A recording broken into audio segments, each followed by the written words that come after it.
It is Sunday, October 9th, 2016. Showdown in St. Louis, 16 hours until debate time. And this morning, a growing list of Republicans calling for Donald Trump to quit. But the GOP nominee not going anywhere. And now we know exactly how Hillary Clinton plans to respond. We have live team coverage this morning. And breaking right now, 2 officers gunned down in cold blood and a cop killer under arrest after a massive manhunt. And deadly Hurricane Matthew on the move up the East Coast, leaving destruction in its path, and the threat far from over.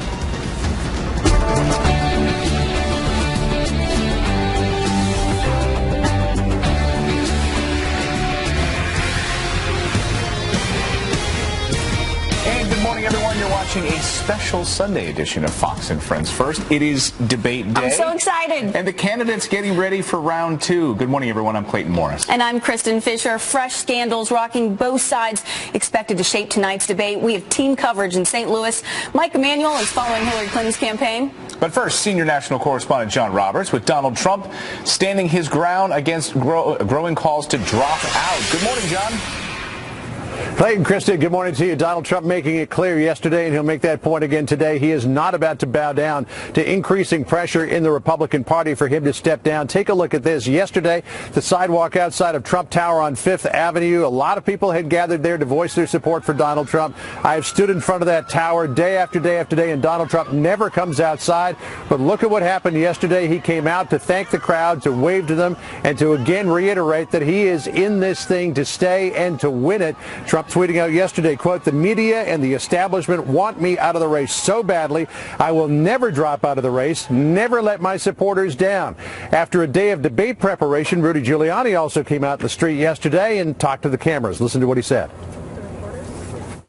This is basically the insiders against the outsiders anyway. Donald Trump is the populist candidate. Most of the people that have turned on him are members of the establishment. So I would see this as, if you want change in Washington, you vote for Donald Trump. If you want to keep things the same, you vote for Hillary Clinton. And Melania Trump, the latest to join the ranks of people condemning Donald Trump's remarks in a statement yesterday saying, quote, "The words my husband used are unacceptable and offensive to me.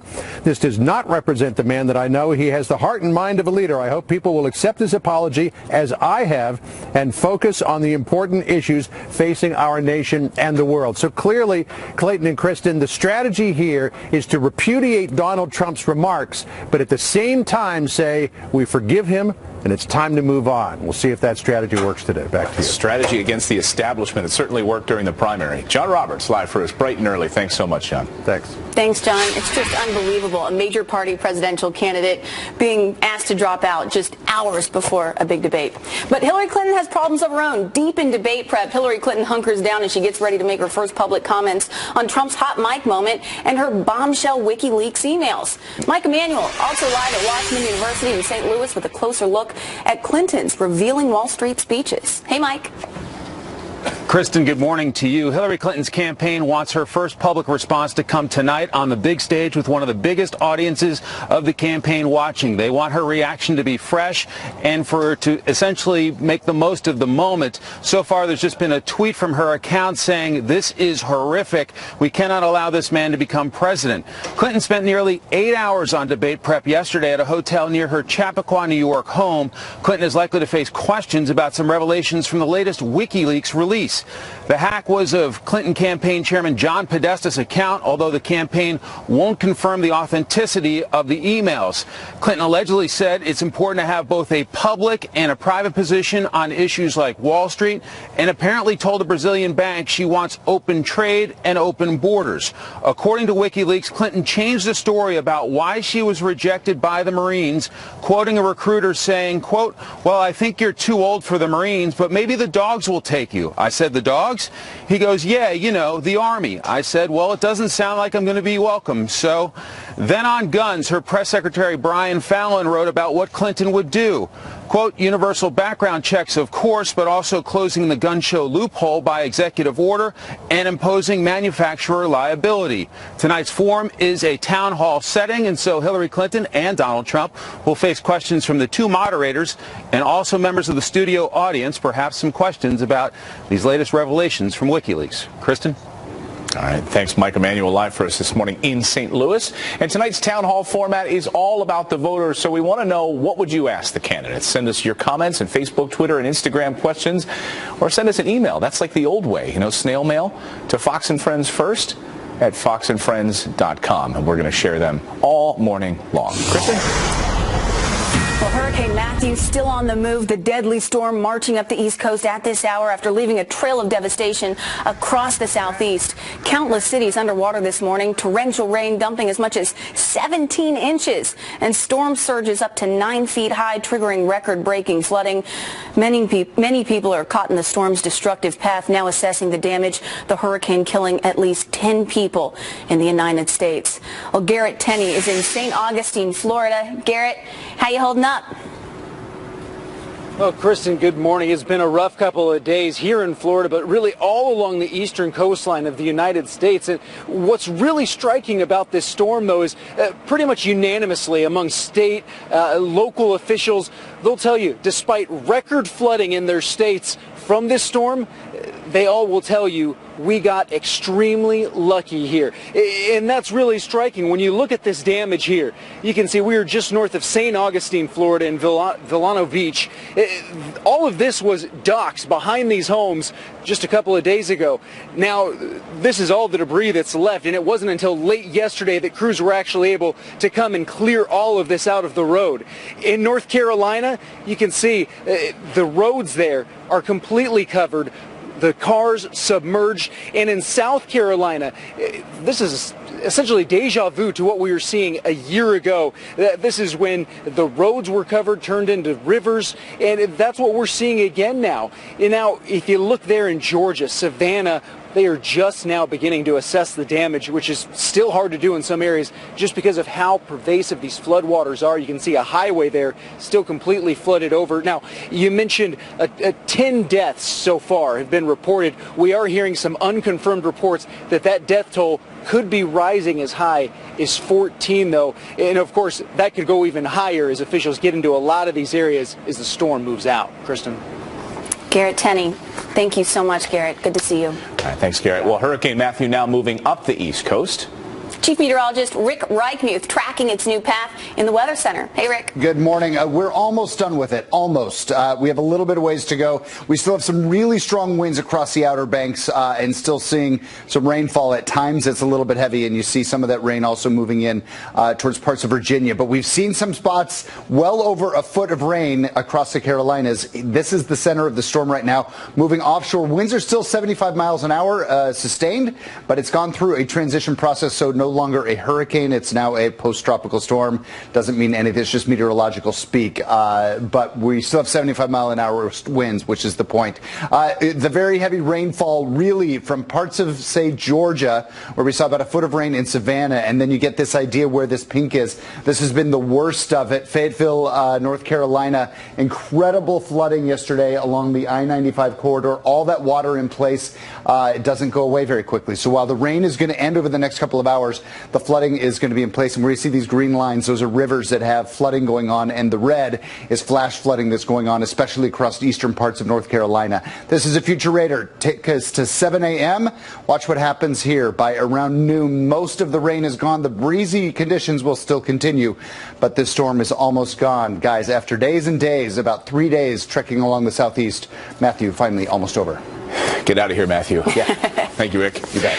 All right, both campaigns doing damage control in the wake of two separate scandals. So how will this impact tonight's debate? Joining us now for a fair and balanced debate, Fox News contributor Leslie Marshall and GOP strategist Noel Nikpour. Nice to see you both this morning. We'll do a little pre-debate debate this morning at 5 in the morning. Noel, first to you. How in the world does Donald Trump go forward after the latest round of scandals? We got a little preview, it seems, from John Roberts this morning. If you saw Rudy Giuliani's quote there when he was sitting in the car, he's basically saying, look, that's the establishment. They want him to drop out. So are we going to see Donald Trump going after the establishment tonight? Well, I think what you're going to see is what you need to see is you're going to see Donald Trump. You know, he's already apologized. I'm sure he's going to touch on that again briefly, but he needs to pivot to the issues. He needs to make the case, you know, of the Republican Party platform, what it stands for, and that he's going to be strong on it. He's already got a great child care record. He's already got a great tax policy in place. So he needs to hammer it home and pivot off that issue and stay on track, on message, on what the Republican Party platform has to offer. Leslie, is that going to work? I don't know that it's going to work because I don't think that he can do it. I mean, what we're hearing is that Republicans have already scheduled a meeting tomorrow for post-debate damage control, that tonight's going to be a big determining factor on how many more Republicans might pull their support from Donald Trump. And I just don't think that he can resist the temptation to go after Secretary Clinton, her husband, her marriage. And if he does that, I think, quite frankly, he will be doomed. So, doomed. That's interesting, because we've been hearing from donors, right? Noel, they want Donald Trump to go low. They want him to dig deep, go after Bill Clinton tonight, not take this thing lying down. Do you think you're going to see that from Donald? Well, you know, there could be two Donald Trumps. You could have a slow Donald Trump at first, and then, you know what, if he feels like he needs to have the energy created and go for the throat, then maybe he will. Donald Trump is one thing. He is unpredictable, and that's why these debates are very well watched, because you really don't know which Donald Trump you're going to get, and that makes a lot of donors nervous. And that makes a lot of people want to tune in. Leslie, tonight we also we just saw Mike Emanuel's report. We still don't know the authenticity, of course, of these emails, but maybe we'll get some clarification tonight when maybe the moderator asks Hillary Clinton straight-faced, did you say these things, and how do you respond? Do you think we're going to hear a lot about these leaked emails tonight, or speeches? Oh, I do. I do, and I think there'll be some clarification. I do think just in reading and the patterns of writing, it's to me obvious there is some forgery and editing there, if you will. But, you know, what I'm seeing, at least in social media, and people calling into my radio show, are the people over what Trump has said are like, okay, I'm done. This is it, the final straw. I'm not hearing that necessarily from the undecided voters or even from Hillary supporters, that this right now is a deal breaker. And I think we're going to hear from her that in public and private is very much like using Tim Kaine, for example, who privately is pro-life but publicly supports the law and the choice of women on that issue, for example. How do you think, Noel, does Hillary Clinton handle the transcripts tonight? Well, you know, it's going to be very difficult, and I think what she's probably going to do is say that they're still checking out, you know, the authenticity, and just like she's hedged on many issues from her email scandal to Benghazi, I think you're going to see her, you know, brush this off. But what Donald Trump is probably going to do is pounce on two words: open borders. And you've got to remember, Donald Trump made his claim to fame with the wall. Right, exactly. Open borders. We'll see that tonight, I'm sure. Yeah. Leslie and Noel, 16 hours ahead of time. We appreciate you joining us this morning. Thanks so much. Thank you, Clayton. Well, the time is now 11 minutes after the hour. 2 officers gunned down in cold blood and a cop killer under arrest after a massive manhunt. We're live with the latest. Next. And tonight's debate will give voters a voice. Half of the questions will come from a town hall audience. So which candidate will have the upper hand? We're going to debate that when we come back. A Fox News alert now, an accused cop killer captured. Yeah, an intense manhunt and standoff ending a short time ago in Palm Springs, California. But the swift arrest offering little comfort to family and colleagues of the officers who were gunned down. Jackie Abanya is here now with following all of these new developments overnight. Good morning, Jackie. Good morning. A massive citywide manhunt followed by a 12-hour standoff just ending in an arrest. SWAT teams getting the suspect out of his father's house after throwing flash grenades, tear gas, and using a robot to rip the front door right off. Police are not releasing his name. They say he opened fire on 3 officers during a disturbance call gone terribly wrong. Among the victims, these 2 right here, a brand new mother of a 4-month-old baby, that is. So disturbing. And a father of 8. The police chief describing Officer Leslie Zerbany and Jose Gilbert Vega's slayings like, quote, being awake in a nightmare. Employees are broken. And if there's ever a time to pray for Palm Springs PD, it's now. One neighbor says minutes before the cops arrived, the suspect's father told them his son, quote, wanted to kill cops. The city now mourning two of its finest. So here you have a wonderful, young, dedicated female officer that pressed forward every day to make it better for everybody else. And here you have Officer Vega. Here he is, 35 years in, still pushing a patrol car for our community to make it better, on a day he wasn't even scheduled to work. Officer Zernaby had just returned from maternity leave. She was married to a sheriff's deputy. Officer Vega was working overtime, set to retire in December. The third officer's name is not being released this morning, but police say that they'll be okay. The shooting comes just 4 days after an L.A. County deputy was shot and killed on a nearby burglary call. Back to you guys. Heartbreaking. All right, thanks, Jackie. Well, the time now 17 minutes after the hour, and the showdown in St. Louis, ground zero for anti-police protesters. Donald Trump promises to restore law and order, while Hillary Clinton wants to build trust between police and the communities. So who's the best candidate to keep the peace? Our own Pete Hegseth standing by in St. Louis to weigh in on that.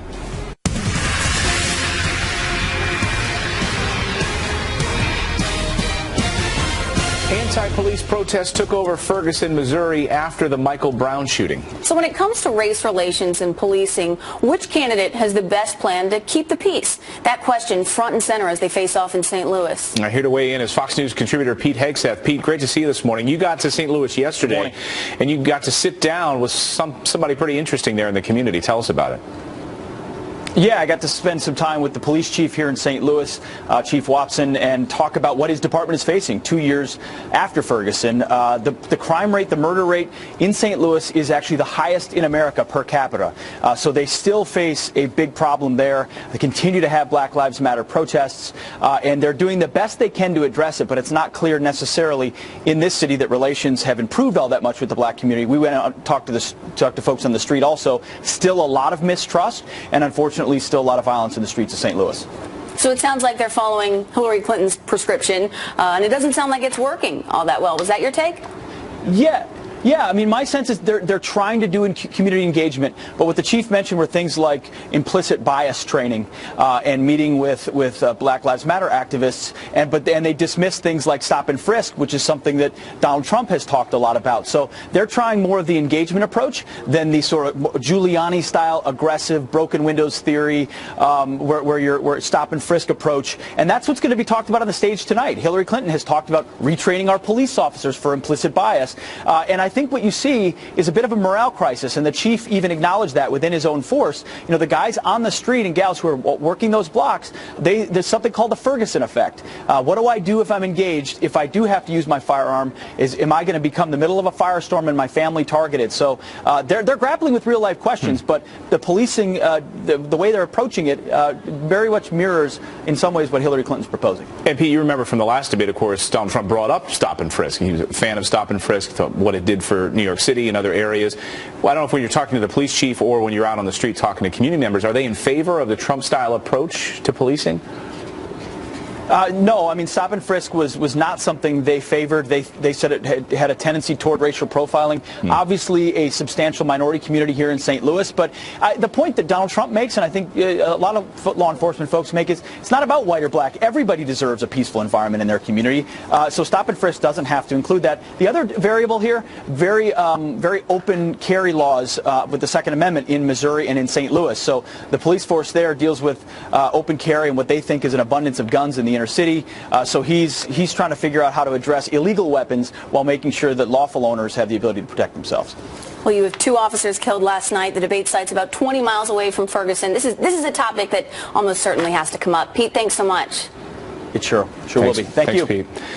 Well, the time is now 24 minutes after the hour. New scandals on both sides could change everything, really, during the debate. We're live in St. Louis with how Donald Trump and Hillary Clinton are preparing for their second face-off.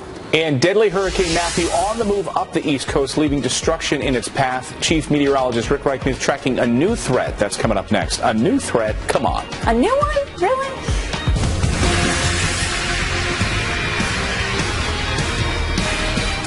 Hey, good morning, everyone. everyone. You are watching a special Sunday edition of Fox and Friends First. I'm Clayton Morris. And I'm Kristen Fisher. Thanks for starting your day with us, especially on debate day. Let's get right to tonight's debate, which is sure to revolve around a fresh scandal on both sides. We have live team coverage in St. Louis. Mike Emanuel is following Hillary Clinton's campaign. But first, let's get out to senior national correspondent John Roberts, who's with the Donald Trump campaign. He's standing his ground against growing calls to drop out this morning. Good morning, John. Clayton, Kristen, good morning to you. You know, they say one thing is that you never tell Donald Trump, and that is what to do. And he's got all these people in the party telling him to drop out, and he's basically giving them the one-finger salute. Coming out on Fifth Avenue yesterday in the sidewalk outside of Trump Tower to a throng of people who had shown up to support him. He never comes out of that building unless it's to get into a Secret Service vehicle and go somewhere. But he came right out in the sidewalk yesterday to thank the crowd for being there and to basically wave to folks and say thank you very much for your unending support. In a tweet yesterday, laying down a marker to the party and those who are abandoning him, saying the media and the establishment want me out of the race so badly, I will never drop out of the race, never let my supporters down. One of the big casualties of this whole thing, though, is what was supposed to be a very big photo op for the party yesterday, and that was in Elkhorn, Wisconsin, where he was supposed to be on stage for the very first time campaigning with Paul Ryan. Paul Ryan disinvited him from that yesterday and made it pretty clear, talking to the crowd, that he doesn't want to talk about it. Here's Ryan. Let me just start off by saying there is a bit of an elephant in the room.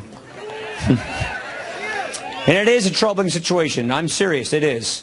I put out a statement about this last night. I meant what I said, and it's still how I feel.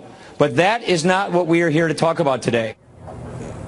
Now, the strategy in the Trump campaign is to disassociate themselves from his remarks. His wife Melania came out yesterday and said that they don't represent the man that she knows. His running mate Mike Pence came out yesterday and denounced the remarks.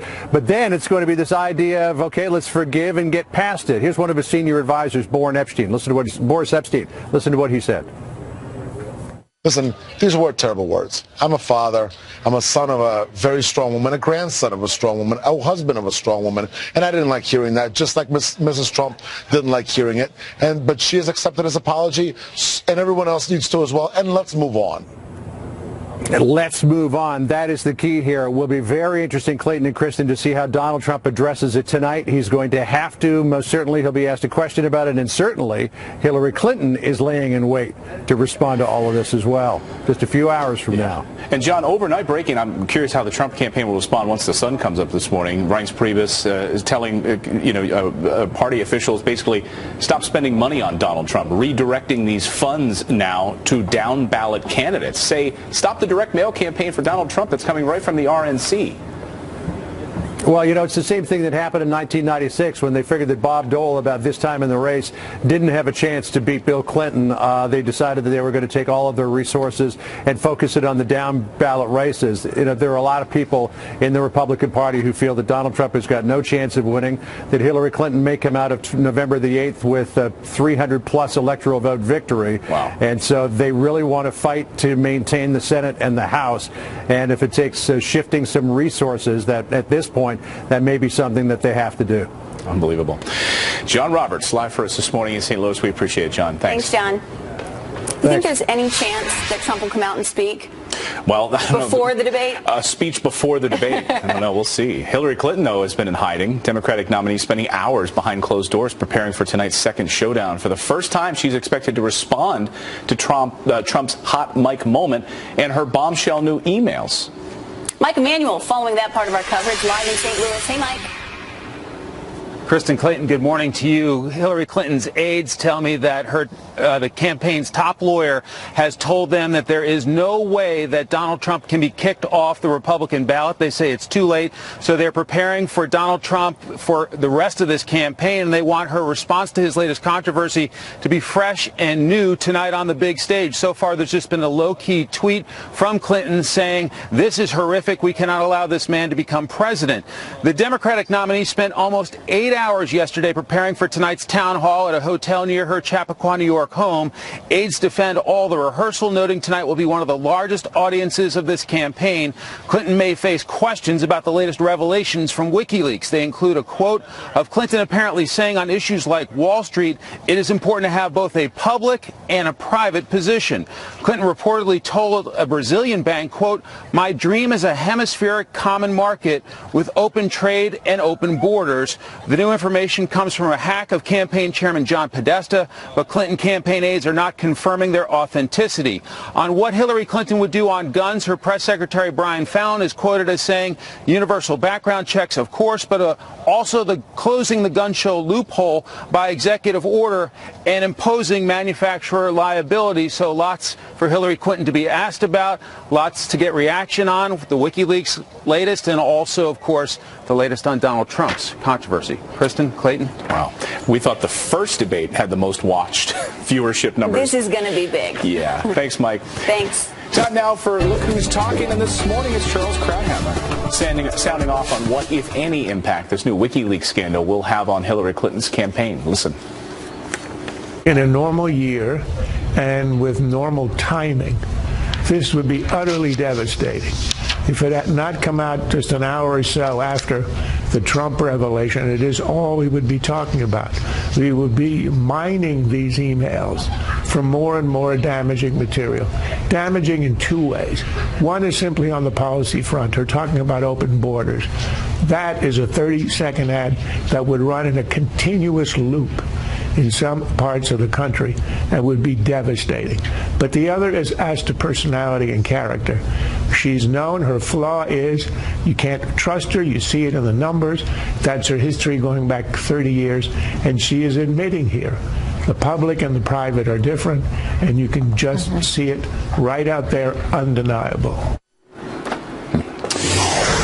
Meanwhile, this Hurricane Matthew on the move, the deadly storm marching up the East Coast at this hour after leaving a trail of devastation across the southeast. Yeah, countless cities underwater this morning. Torrential rain dumping as much as 17 inches and storm surges up to 9 feet high, triggering record-breaking flooding. Yeah, many people caught up in the storm's destructive path now assessing the damage the hurricane, killing at least 10 people in the United States. And we have Fox team coverage. Chief Meteorologist Rick Reichmuth is tracking Matthew's next move. But first, Caroline Shively, live in Savannah, Georgia. Caroline. Good morning, Kristen and Clayton. We thought Hurricane Matthew would have hooked right by now and been far out to sea. It has now been downgraded to a post-tropical storm, but it is still churning up some rain. Take a look at what they faced in South Carolina. That is where they made landfall, where it made landfall yesterday afternoon. The streets of Myrtle Beach were just submerged. People were driving up and down the streets even though it had turned into a river. And a very dramatic rescue in Fayetteville, North Carolina. A woman drove up a flooded street. Her car stalled out. She was there with her baby, water up to her waist. She opened the door. She put her baby on the top. She just held on to the rescue workers could get there. They Facebooked it out live. They first pulled the baby to safety and then the mother. So they are doing well today. But cleanup is what we're left with here in Georgia. Take a look. We have scenes like this all over the city of Savannah. Trees like this, hundreds of years old, ripped up, thrown down. They just couldn't take the water and the wind. We are dry here now, though. They will be doing cleanup. This one just waiting for a cleanup crew to get here. Back to you, Kristen and Clayton. All right, thanks so much, Caroline. And Hurricane Matthew now moving up the East Coast. Chief Meteorologist Rick Reichmuth tracking its new path in the Weather Center. Rick? Hey, guys, almost gone, almost done with this storm. Finally, still some rain to be had across parts of Virginia and out across the Outer Banks. And we still have some pretty breezy conditions with some of these bands. It's going to take a while for that wind to go away, but we still have the winds in the 40 to 50 mile an hour range, especially across the eastern parts of North Carolina. This is the good news. Here is the path of the storm. Excuse me.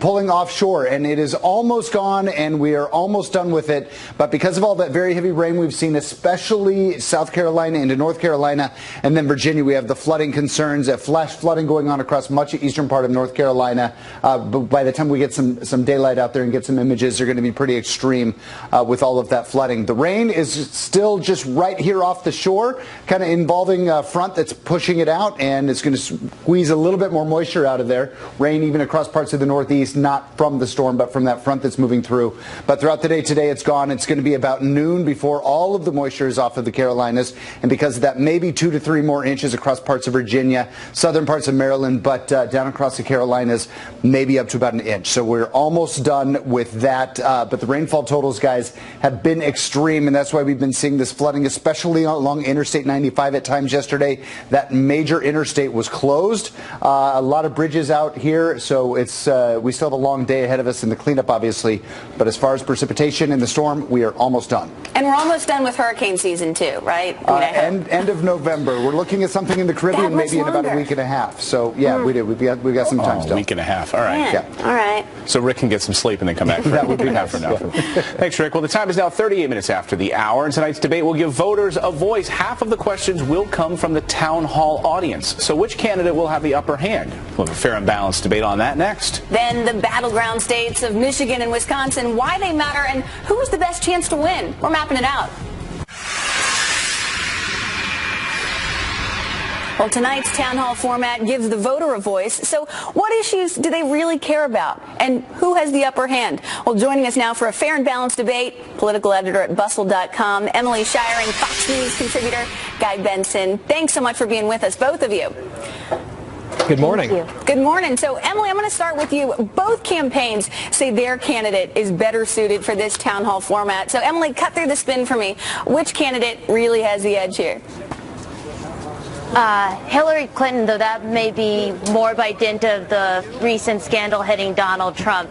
He needs to do damage control. In fact, damage control is really an understatement for what he needs to do at this debate. He is being dumped by the most respected people in his party, and he really needs to prove to voters why they should trust him, why they deserve his vote, when John McCain and Jason Chaffetz are saying they're not willing to back him. And that's going to be a tough thing for him to answer tonight. Guy, who do you think? Which candidate has the edge in terms of this format? Well, if you take and put off to the side this whole scandal, which I understand is very difficult to do, I think that Donald Trump is probably better suited for a town hall type format than he was for the one-on-one, 2 podiums, very formal for 90 minutes. I think he'll feed off of a crowd a little bit more, interacting with voters. So I think that probably helps him stylistically. But again, with the huge dark cloud hanging over his campaign right now, I'm not really sure the format is necessarily going to help him. He needs a plan of attack. He needs a plan to dig himself a bit out of the hole that he's created, and I think all eyes will be on him tonight.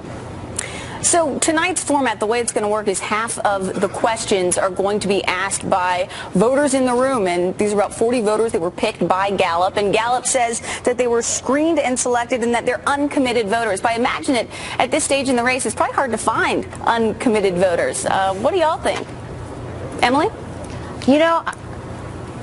I think a lot of people actually still are on the fence, and many people are considering third parties, and those are generally considered persuadable people. So I do think there are those who are on the fence, but unfortunately the recent scandal for Donald Trump may have swung a lot of people over to Clinton's camp, particularly Sanders supporters who are on the side and willing to cast what one would call a protest vote. I think this has really confirmed a lot of fears and disgust of Donald Trump, and now they may be voting for Hillary Clinton. And Guy, of course Trump is going to be under so much scrutiny given these recent hot mic leaks and whatnot, but he does do very well on some of the issues that matter most with voters: money, education, security, right?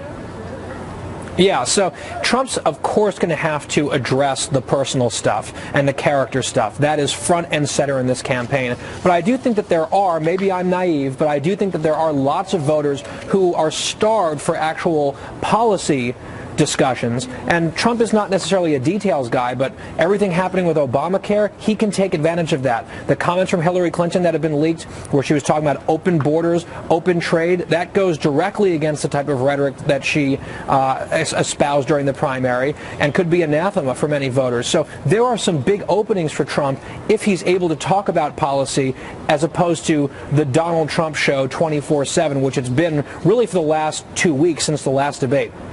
But Emily, Clinton has a scandal of her own, this new WikiLeaks dump, and she hasn't addressed it since all of these new documents came out. How do you think she should respond tonight? You know, I think they haven't been authenticated yet is one of the things, and I think she will address them, but the problem for Donald Trump is that this WikiLeaks scandal just proves what voters already know about her, that she is deceptive, that she doesn't have the most honest record, and they've already accepted that. I don't think this is throwing a lot of new material for Clinton to have to deal with compared to what Trump's dealing with, so I do think it will come up, but not in a big way. Well, we'll find out tonight, just a few hours away. Thanks so much, Emily and Guy. We'll be watching. I can't wait. Thank you. We'll all be watching. Now let's check in with Steve Doocy, who's live in St. Louis to see what's coming up on Fox and Friends. Good morning, sir. Hey, Steve. Good morning to both of you. Yes, I am here at Washington University, home for 14,000 students who are all asleep at this hour. Right. We're actually in the quad. We're going to be talking to all things Donald Trump and Hillary Clinton, the big debate. The stage is set just in one of the buildings behind me for 9 p.m. Eastern Time. You'll see it right here on the Fox News Channel. Of course, when you think St. Louis, a lot of people think Budweiser. This is the home of Budweiser since for about 140 years. They've produced Budweiser, billions and billions and billions of cans. And today on Fox and Friends, I'm actually going to take you to meet a guy who is paid to drink beer. Wow, Yes. tough assignment. Awesome. Wow. We got a busy 4 hours kicking off live from WashU here in St. Louis, starting in 12 minutes. Sir, great to see you. Have a great show. Fox and Friends starts in about 12 minutes or so. Thanks so much, Steve. See you, Steve. We'll be right back. And welcome back. 30 days until the election. The polls showing a tight race in key battleground states. The Real Clear Politics average showing Hillary Clinton leading Donald Trump in Michigan and Wisconsin. So what's at stake? Here to help us break it all down is president of Rasmussen Media Group, Scott Rasmussen. Nice to see you this morning. Great to see you, Clayton. All right, so some of these, the Real Clear, in a head-to-head matchup right now, we have 48 to 44% for Hillary Clinton. And let's dive into some of these battleground states. Yeah. Well, again, let's put it all in context. Donald Trump has to win all of the red states that Mitt Romney won in 2012, and then he needs to find 64 other electoral college votes to move into the White House. These are the battleground states potentially in play. Again, Trump needs to win the red ones and pick up several of the blue. So these are in play right now. Right. These are, well, close enough. These have been the battleground states that both sides have focused on all year. If Donald Trump could flip Florida, that would get him to 235 electoral college votes. He needs 270. If he could also win Ohio, that would get him to 253. And Clayton, those two states are absolute must win. If he cannot move into the White House without Florida and Ohio. What happens next? The path is a little tricky. So he's still not there, though. At 253, he still needs something else from the Obama days. That's right. So let's go up to Michigan and Wisconsin. Well, now, if he were to win Michigan, okay, then you would have something political junkies would love to talk about for years. It would be a 269 to 269 tie. In that case, well, the first thing is, would all the electors actually vote the way they're supposed to? But if they did, we ended up in a tie. It goes to the House of Representatives, and the House does not vote as individual members, but on a state-by-state basis. In other words, the California delegation votes as one unit. Normally, you would say a Republican would win that because of the breakdown of the House right now. So when's the last time we've seen something like that, a tie? 1824. It wasn't a tie, but it went to the House in 1824. And by the way, if you want a really crazy scenario, the Senate picks the VP. So if the Democrats had the Senate, you could end up with a president and a vice president from different parties. You and I both know, Scott, we've predicted this whole election. We've said, it can't get any crazier. It can't get any crazier. That would be crazy. That would be crazy. What about Michigan? But Wisconsin, well, Wisconsin had the big unity event yesterday and didn't work out quite the way the Republicans wanted. These two states, are considered battlegrounds, but they've been heavily Democratic for a generation. And it's not just that the Democrats have won these states. They've won them by a bigger margin than the national average. So these states would be a real heavy lift. And bluntly, if Donald Trump were somehow to pull off a real upset and win in Michigan, we're not going to be looking at a tie. He'd be winning in a lot of other states as well. Right, and he's been appealing to African-American voters in Detroit. He spent a lot of time in Michigan, and he's been going to Wisconsin. Right, now, and in Michigan, too. It's this was the appeal of Donald Trump early on, those disaffected workers in places like Michigan and Ohio, big parts of Pennsylvania. The question, even before the events of this past weekend, The question was always whether that would be enough to put him over the top. And again, in a state like Michigan, it's tough. He has to make sure he's doing really well nationally, be leading in the polls nationally, and make a real strong appeal to carry these states. And Hillary Clinton has not had a huge support among unions, so that could be one area where he could, Well, and again, you're talking police unions as well. There are a lot of things that are out there. No matter how we talk about it, no matter what we see, Donald Trump needs to start with these red states, and again, he's got to start tonight to turn around some of these things to solidify that. Then he's got to go down here into Florida, he's got to go to Ohio, and he's got to find other places to win. It's an uphill battle at the moment, but as you said earlier, everything's crazy this year. Well, we'll see tonight, see if he can do anything to turn some of this around. Scott, great to see you this morning. Great to see you, Clayton. Kristen, over to you. Well, the time is now 54 minutes after the hour, and tonight's debate gives the voters a voice. Half of the questions will come from a town hall audience. So what would you ask Donald Trump and Hillary Clinton? We're reading your emails next.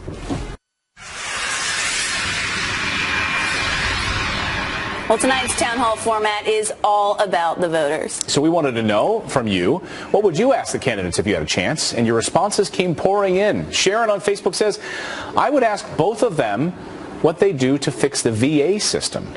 And Tiffany on Twitter wants to ask Hillary, when are you going to start telling the truth about Benghazi and your emails?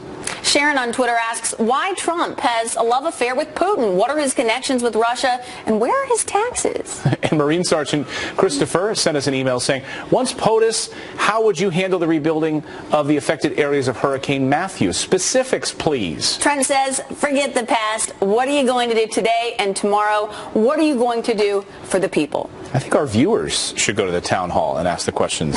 I like that. Remember that you can watch the second presidential debate right here on the Fox News channel. It starts at 9 p.m. tonight, followed by complete coverage and analysis. Fox and Friends First will be back here at 4 a.m. Thanks for watching. Bye, everyone. Bye. Well, good morning to you and your family. It is Sunday. It's October 9th, 2016. I'm Ainsley Earhart. We start with a Fox News alert. A cop killer is caught. A 12-hour standoff coming to an end after the suspect shot and killed 2 officers. There are the officers right there. The lady on the right, she's a mother. The guy on the left, he was a father of 8. Another officer's in the hospital at this hour. How this tragedy all unfolded, Brian. Steve's out there live. Good morning, Steve. Lewis and Ainsley, Donald Trump says he will never drop out. So what do his supporters think? Look at this.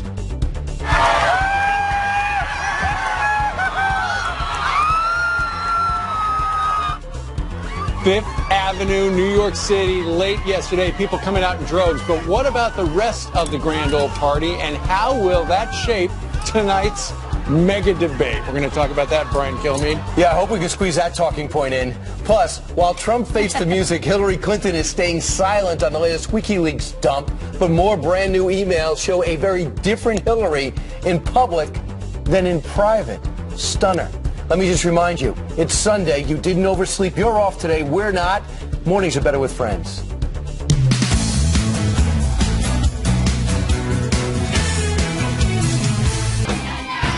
We are live at Wash U in the heart of St. Louis, Missouri for the second presidential debate. Hi, everybody. I'm Steve Doocy, along with the Bear and the cheerleaders and a bunch of reporters. And, of course, out there on the kind of lonely couch in New York City, only 2 people. Yeah, Steve, I was there, but all the action's here today. Yeah, we took attendance. You're missing, and at least you turned up, and you're putting up with all the elements. A little bit of mist in the air. It's a little on the chilly side. Not bad. It's 48 degrees, but I'm from Kansas, and this is Missouri, and we're tough out here. So, Steve, I think that, and Ainsley, we probably were going to have about 75 million watch, which is a pretty good rating. I think, considering what's happened over the last few days, I think over 100 million people will be watching tonight. That's a good point. For the big debate. I agree with you. This is going to be the most watched debate. I hadn't thought about that, but you're absolutely right. You know, when you see the cheerleaders, when you see one of us missing from the curvy couch, you know what it is. It is debate night. This is the second debate for the presidential candidates for Donald Trump, Hillary Clinton. We're all going to be watching tonight. Steve is there live to give us all the lowdown. Who's for Hillary? And of course, who's covering Bill? Who's covering Donald Trump? I bet you want me to fill you in. Well, we got John Roberts right here live, along with Mike Emanuel.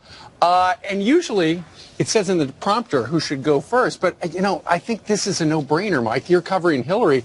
But actually, John, it's all about Trump, and that's your department. Can I ask you this question? Yeah. When it comes to news, when is it not all about Donald Trump? Seems like this year. Everybody knows what's happened in the last 48 hours. They released that videotape and the audio recording from 2005, in which Donald Trump said some extremely vulgar things, which have resulted in this incredible reaction from members of the Republican Party who are abandoning him. I mean, even Melania Trump yesterday put out a statement saying that she did not like what he said, but that she was willing to forgive, and it's time to move on.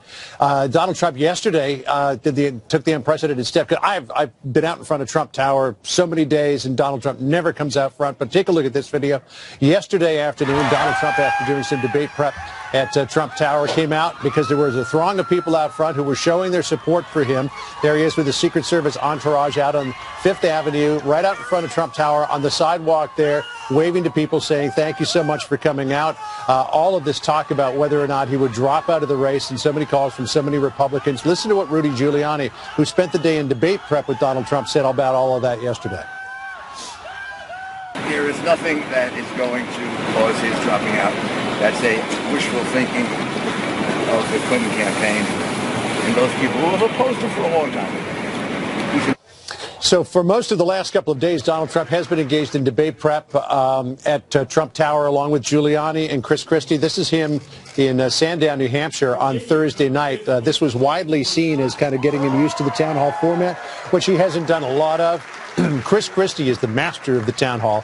He's done more than 100 of them, and so they thought that he'd be a good person to bring in to tell Donald Trump about body language, how to respond to a question, how to pivot to a different answer. But, you know, all bets are off, Steve, as to how this thing is going to go tonight, because will the first question out of the box be about this audio and video recording from 2005? And how will he respond to that? Right, and if it is not, Donald Trump will turn it around, undoubtedly, and address it in the first instance. Yeah, but the strategy that they're employing, at least yesterday afternoon and today, is denounce his remarks, but then say, we forgive him and it's time to move on. That's certainly what members of his campaign are doing. His wife did it. Mike Pence did it. But there are so many other people, including Condoleezza Rice, who are saying, enough, exclamation point, time for him to go. Okay, that's the Republican half of the story. Hillary Clinton, we haven't seen much of her. I bet she was at that hotel you were standing out in front of last week. That's right. Doing lots of debate prep, almost 8 hours yesterday, and essentially what her campaign is saying is they don't want to get in the way of the fallout over the Donald Trump controversy, so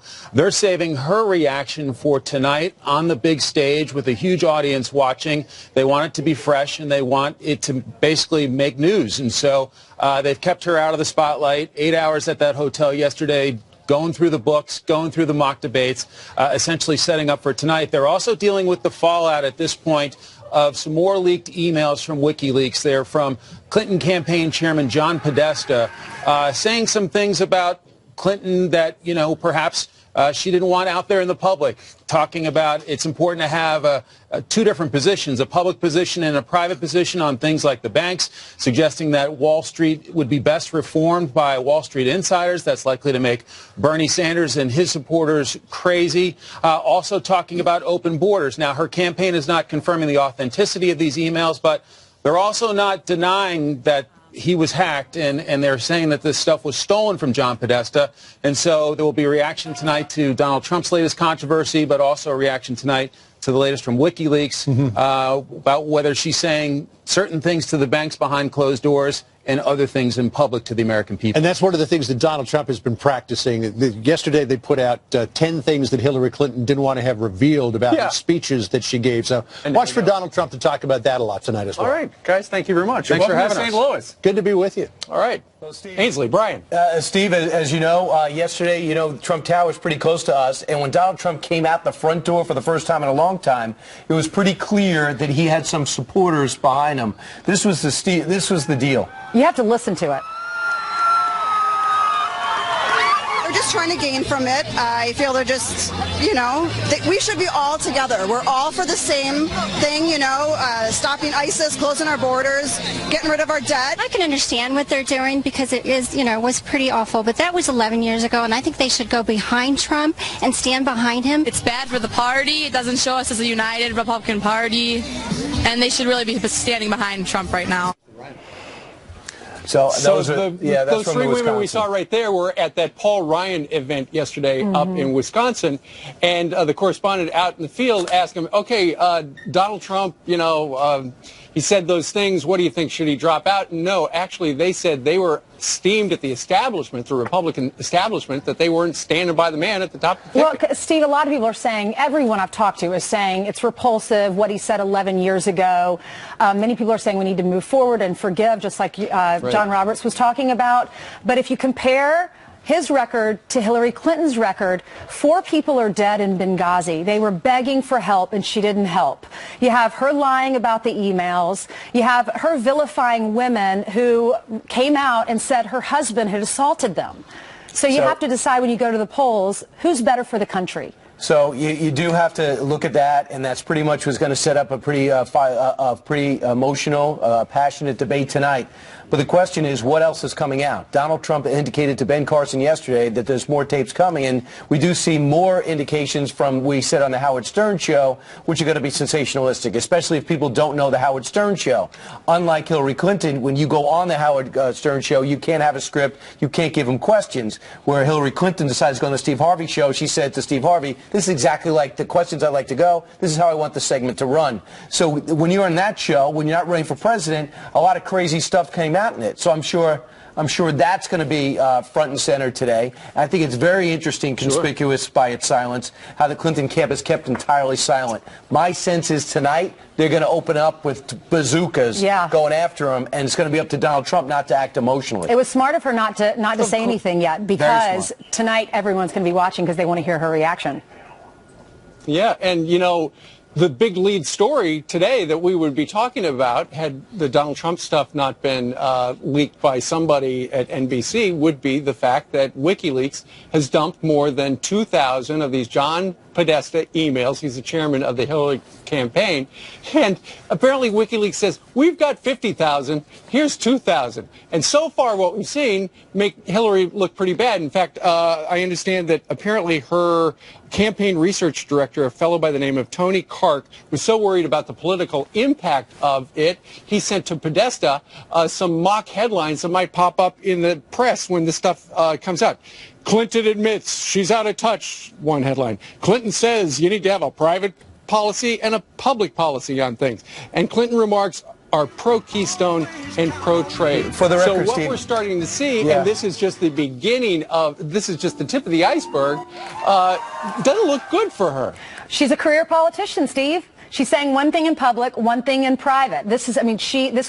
She's grown up learning about politics, and there is a stark contrast between Donald Trump and Hillary Clinton. You just have to decide what you want. Open borders, globalist, open trade, exactly the opposite of what she's been saying, loves the TPP, and says she's out of touch with the middle class and lower class because she hasn't been in that class in quite some time while kissing the butt of Wall Street. How does Bernie Sanders sleep at night?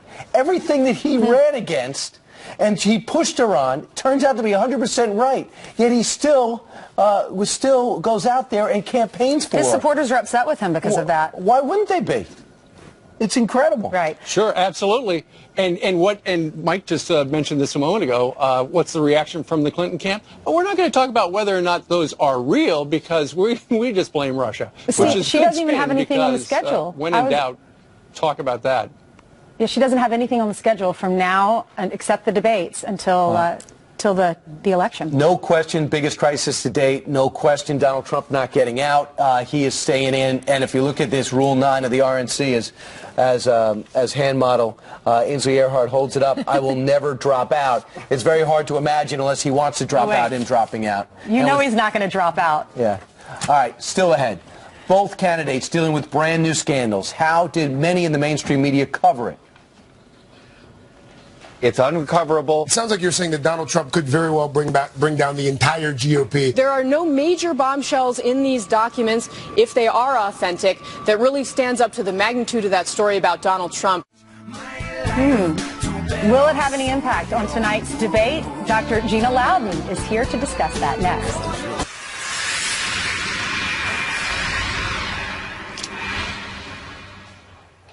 That leaked tape of Donald Trump's lewd comments about a decade ago was all over the networks yesterday morning. Look at this. We have to start with Donald Trump. These comments, any other person could make them. It would torpedo their campaign. It's uncoverable. It sounds like you're saying that Donald Trump could very well bring down the entire GOP. I think he could. Total disbelief. I mean, not disbelief that Donald Trump could say such a thing, but disbelief that it was out there. That apology is not going to be enough because I've seen more authenticity in hostage videos released than that apology. So how did the coverage compare to Hillary Clinton's Wall Street transcripts and the Podesta email dump via WikiLeaks? And what role will this play in tonight's debate? Conservative radio talk show host and psychology expert Dr. Gina Loudon joins us live. Good morning to you. Good to be here with you. Okay, so what did you think of what we saw Donald Trump, that video of him coming out and saying, I'm sorry? What did you think about that? I think that that is a good start with the American people. I think the American people, they want to be forgiving. And I also think that the American people realize that Donald Trump is not a career politician. This isn't what he's always done. And he's been pretty forthright saying, hey, you know, my life before this was something entirely different, but this is something I want to do for America. Right. Because we have a candidate to contrast him with who's literally now admitting to Goldman Sachs folks, she wants to talk about open borders and open trade. And she's admitting that she's essentially deceived. The inconvenient truth. She's admitting she's literally willing to deceive the American people and say one thing to the money people and another thing to the voters. Gina, you say his life before this. Really what you're saying is before he became a politician in the last year. That is what I'm saying. And before he went out on the road and he started meeting thousands and thousands of people, he had one point of view. But now, are you saying he's a changed person? This is what I do know. My background in psychology, I've counseled people who have been through campaigns. I myself have been through a campaign, spent most of my adult life with my husband who was a state senator right here in Missouri. And I know that campaigns are transforming. They're humbling. Steve, they really, it is like, it's a completely refining experience. It scrubs off those rough spots. And I'm saying that I know that Mr. Trump has been humbled when I talk to people like Pastor Jeffress who said, you know, this has been a spiritual transformation for him. I think that'd be something for Mr. Trump to talk about. Because this is your department, and you said he should, you know, he's already given one apology. You said that's a good first step. It is a good What should he say? What should he try to work into one of his answers tonight from here at WashU in St. Louis? Contrition. I think that's very important. I also think, though, that just being really honest who he is, who he was, what has happened to him personally on this journey, this has to be so different from anything else he's ever done. Just from, you know, he is a real person. I think we forget that about our politicians. He is a real person. I think some politicians forget that about themselves, too, but that's another story.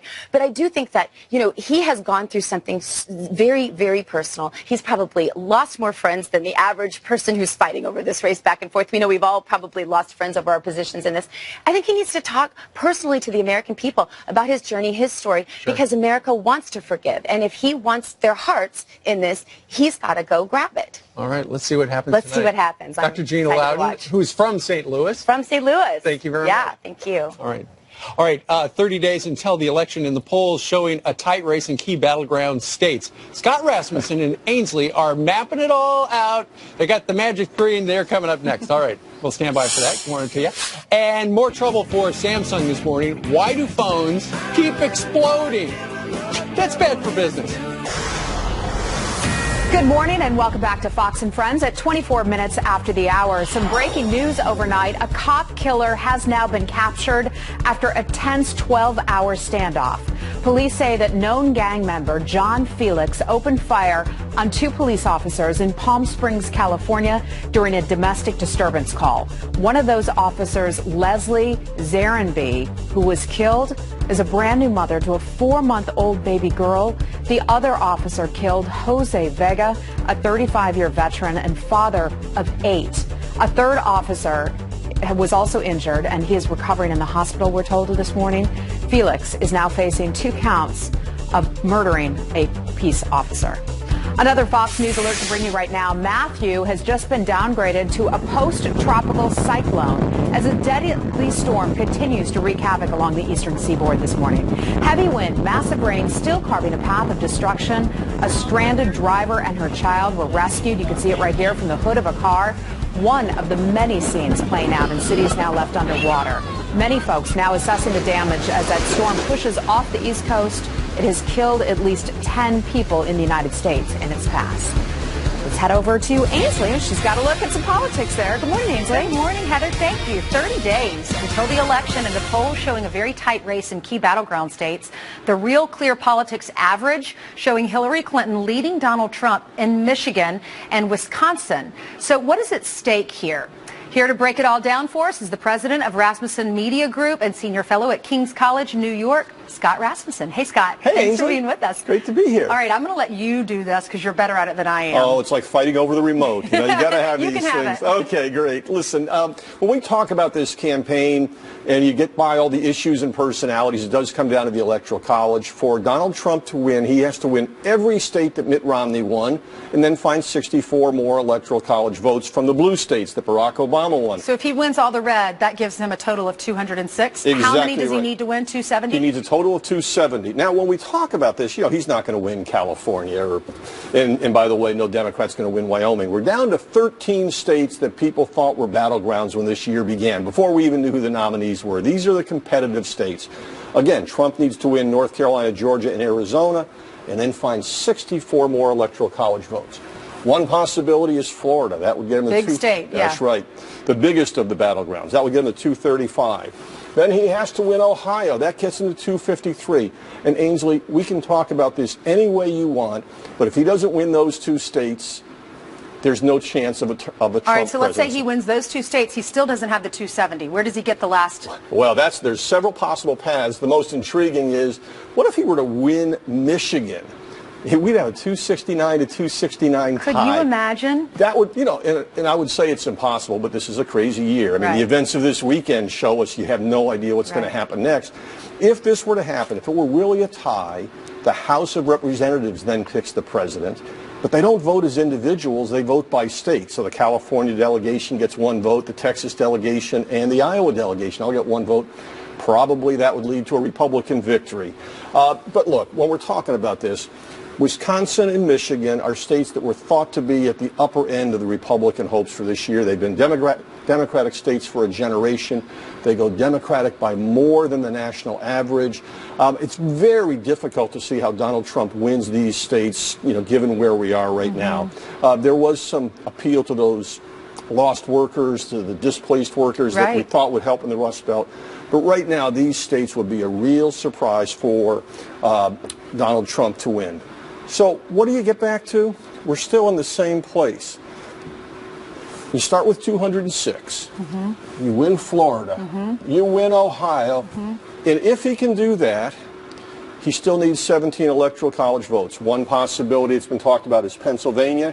That's been the great white whale for Republican candidates for a generation. There's other paths through Iowa and Nevada and New Hampshire. But what we can see is if there's no major fallout from Trump's comments the other day, he's at least in a competitive position in these two states, and then he needs just a little bit more. All right, we'll have to see. Thanks, Thank you so Ainsley. much, Scott, for being with us. Fascinating. Next on the rundown, more trouble for Samsung this morning. Why do phones continue to explode? And Donald Trump is getting hammered for that 11-year-old leaked audio tape from Friday. But what about the latest WikiLeaks document dump? Did you know that Hillary Clinton wants open borders despite what she's saying? Tucker Carlson has a few things to say about that. He is on deck live from St. Louis.